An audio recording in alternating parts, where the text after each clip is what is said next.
There comes a moment in every soul's journey when your name is spoken in rooms you've never entered, and not in kindness. When the story told about you sounds nothing like the truth.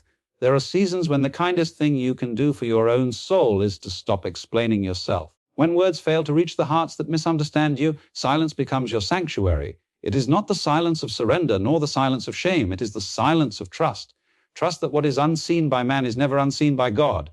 When Jesus stood before his accusers, he did not answer every question. He did not rush to defend his innocence, though every word against him was false. Instead, he stood in quiet dignity, his silence speaking louder than their anger. That moment was not weakness, it was divine restraint. The kind of restraint that knows heaven's justice moves quietly, patiently, and always on time. We often confuse silence with defeat because our world praises noise. It teaches us to fight for every ounce of understanding, to correct every lie, to prove our worth at every turn. But there is a strength far greater than argument. It is the strength that rises from peace. The kind that whispers, I don't have to fight for what God already holds secure. When you choose silence, you are not letting others win. You are letting God work. Every time you refuse to react, you plant a seed of faith in the unseen soil of divine timing. It may feel lonely there in the quiet where no one sees your side. But that quiet is holy ground. It's where God defends you in ways you could never script for yourself. Think of the still waters David wrote about in the Psalms, how the shepherd leads us beside them, not to impress anyone, but to restore our soul. Silence can do that too. It restores. It teaches you that peace does not depend on what others think, but on who God says you are. So if today you feel unheard, misrepresented, or judged, let stillness be your offering. Let it be your act of faith. You are not giving up. You are giving God space to move. In time, the truth will rise, not because you defended it, but because heaven did. And when it does, you'll realize your silence was never empty. It was full of grace, preparing the way for what comes next. There is a quiet mystery in how God turns our pain into proof of his faithfulness. Every false word spoken against you, every misunderstanding that pierced deeper than it should have, becomes a seed in the soil of divine justice. You may not see the growth at first. You may only feel the ache of betrayal, the loneliness of being unseen. But even in that unseen place, heaven is not still.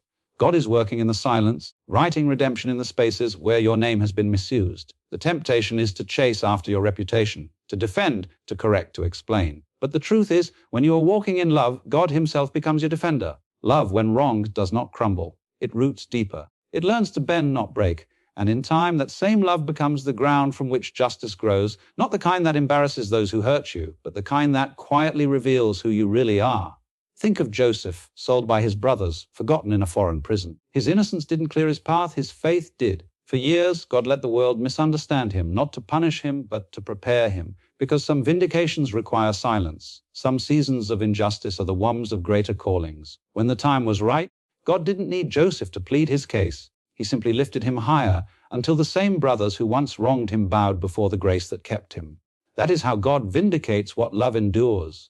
He takes what was meant to destroy your name and uses it to reveal your purpose. You don't have to defend your light. It will break through on its own.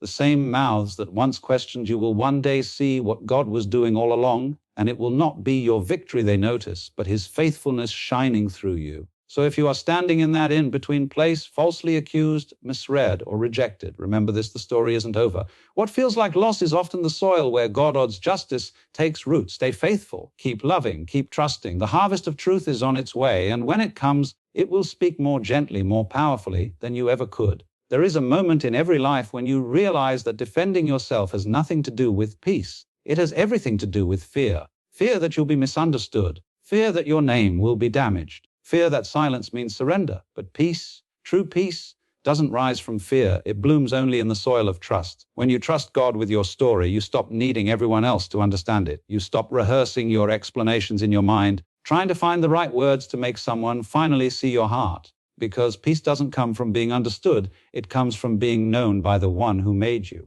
There's a deep freedom in that truth. It's the freedom of knowing that your identity is not up for debate. When you know who you are in God, you no longer need to fight for validation from the world. The battle between defensiveness and peace ends the moment you rest in his certainty. You realize that no opinion can alter what he already declared over you, beloved, chosen, enough. Think of Jesus asleep in the boat while the storm raged around him. The disciples were frantic, convinced they would drown while he slept in perfect calm. That's what trust looks like. Doesn't mean the storm disappears. It means the storm no longer defines your heart. Defensiveness is the noise of fear. Peace is the stillness of faith. It's not easy to live that way. When lies are spoken and motives are twisted, every part of you wants to rise up and set the record straight. But every time you resist that urge, something sacred happens. Your silence becomes a declaration. I trust God more than I trust their approval. And that kind of faith unsettles darkness. It confuses it, because peace is power. So if you find yourself standing in the tension between wanting to explain and choosing to trust, let peace win. You don't have to chase understanding. You only need to remain grounded in truth. The one who knows their worth in God no longer wrestles with the need to be seen. Their stillness speaks louder than defense ever could, and from that stillness flows the gentle strength that carries you toward the next season of grace. There is a kind of silence that speaks louder than 1,000 words. It is the silence of one who has learned to let truth defend itself. When you stop explaining your heart to those determined not to understand, you begin to live from a deeper strength, the kind that no accusation can shake. Sometimes your silence is not an absence of words, but the presence of wisdom. It is the still, sacred pause between injustice and vindication. And in that space, something holy is happening. God is working where you cannot. The world sees your quiet and calls it weakness, but heaven recognizes it as worship. Jesus showed us this kind of strength when he stood before Pilate. There he was, the embodiment of truth, yet he spoke so little in his own defense. Not because he lacked power or proof, but because he trusted the Father to speak on his behalf. There is a peace that only those who have surrendered their right to be understood will ever know. We live in a world addicted to noise, where every opinion must be met with a louder one, where silence is mistaken for guilt. But there is something profoundly powerful about choosing to step back, to let God write the ending instead of forcing it with your own words. Your quiet becomes a declaration that you believe truth has a longer life than lies. This doesn't mean silence is easy. It aches. It stretches the heart. It tests your faith when false stories circle and no one steps in to correct them. But if you can bear that ache without bitterness, you will find yourself held by something stronger than justice. It's grace. Grace that whispers, you don't have to prove who you are. I will show them in time. And time does tell the truth. It always does. When you choose not to defend yourself, you give God the canvas of your reputation, and he paints it with his own colors: honor, peace, restoration. So if your heart trembles in the quiet tonight, remember this: your silence is not your defeat. It is your offering, and the one who hears what you cannot say will make sure that, in the end, your quiet faith becomes your loudest testimony. There is a sacred confidence that comes when you finally understand this truth. The truth does not need your voice to survive. It needs your faith to stay alive. God's truth is not fragile. It does not crumble under accusation or fade beneath misunderstanding. It stands quietly like a mountain in the mist, unseen for a time, but still there, unmoved. So often we feel the need to defend what is right, to rush in and rescue truth from being twisted or forgotten. But truth belongs to God, not to us. It does not require our panic, it asks for our patience. When you choose faith over defense, you are saying, I trust that what is real will endure. That trust is not passive, it is powerful. It is the faith that holds steady while God does his unseen work. There is a moment in every heart when you must decide whether to speak or to stay still, and in that moment, heaven listens, not to your words, but to your trust, because trust is the language of faith. It is the whisper that says, I don't need to prove this, I just need to believe. Consider how the earth holds a seed.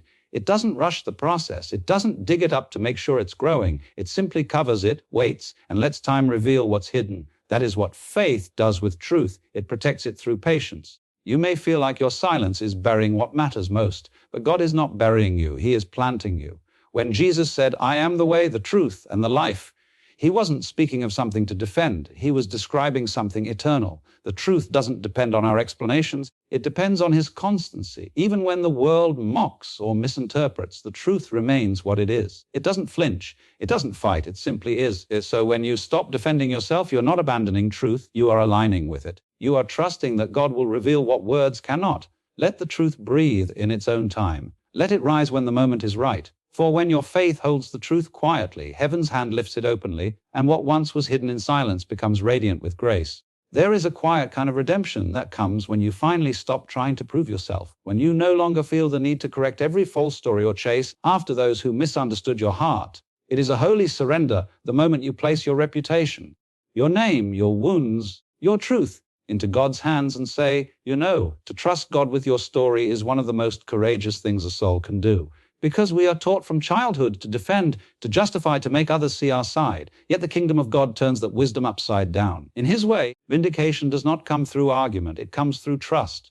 The same hands that shaped the stars are capable of shaping how your story unfolds. Think of the woman falsely accused in the temple courts, surrounded by stones and judgment. She said nothing. It was Jesus who spoke for her. One sentence from his mouth silenced the crowd and set her free. That is what divine defense looks like. It does not roar, it redeems. And it reminds us that grace is not about proving our innocence, it is about being seen and loved in our imperfection. When you release your need to defend yourself, you make room for God to do what only He can do. You allow Him to show His faithfulness in ways your explanations never could.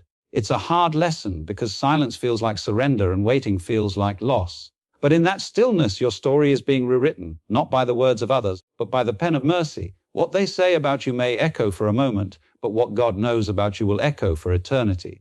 And when He restores your name, it will not be as it once was. It will carry the fragrance of humility, grace, and wisdom. So if your heart is weary from trying to be understood, rest. Let the noise pass. The same God who redeemed the broken, who turned the cross into resurrection, is still writing stories out of silence. You do not have to defend what He has already forgiven, nor fear what He has already finished. In His time, your truth will rise gentle and whole, just as He promised. There comes a point on this journey where you realize the defense was never yours to make. It was always His to give. Every moment you chose silence over self-justification. Every tear you cried in the dark because no one seemed to see your heart. Every time you trusted God instead of proving your worth. None of it was wasted.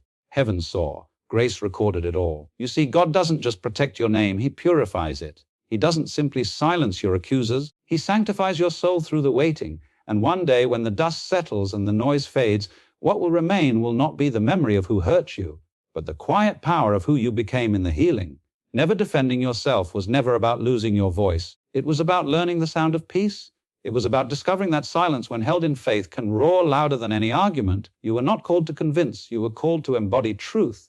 And truth, real truth, doesn't need to be shouted. It shines. So walk forward gently now. You don't have to look back or wonder if they ever understood. Let that go. The one who called you has already made all things right in His time. Your task now is simpler and holier. Keep loving, keep listening, keep walking in quiet strength, because the soul that trusts God to defend it will always be vindicated, not by words, but by the life that blossoms from within. And when people ask how you made it through without bitterness, you'll smile, because you'll know it wasn't silence that saved you. It was grace.